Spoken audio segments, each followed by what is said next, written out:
Last इसम की तारीफ है। ये आपने टाइटल बनाया था इसम और फ़ेल की तारीफ। ये इसम की तारीफ है। इसम वो कलमा है जिसमें किसी शख्स, जगह, जानवर या चीज़ का नाम ज़ाहिर हो। मसलन अली, किताब, बिल्ली, कराची वगैरह। इसम की तारीफ़ ब्लू कलर से लिखेंगे और ये इसम की तारीफ़ है और ये मिसाल है। इसम का मतलब होता है नाम, किसी भी चीज़ का नाम, शख्स का नाम, जानवर का नाम।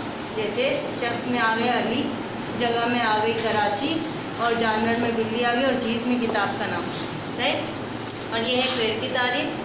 फ़ेल की तारीफ़, फ़ेल वो कलमा है जिसमें किसी काम का करना या होना पाया जाए। मसलन खाना, पीना, सोना, चलना वगैरह। फ़ेल का मतलब है काम। फ़ेल का मतलब काम, जैसे खाना खाना, पानी पीना, सोना, चलना वगैरह, ये काम हो गए। सही। ये इसम की तारीफ़ है, ये फ़ेल की तारीफ़ है। इनकी हेडिंग आप ब्लू कलर से डालेंगे और काम को पेंसिल से करना है, एक एक लाइन छोड़ के और साफ काम करना है। और आपका होमवर्क ये है कि आप ये दोनों तारीफ़ याद कर लें। ओके, अपना ख्याल रखिएगा। अल्लाह हाफ़िज़।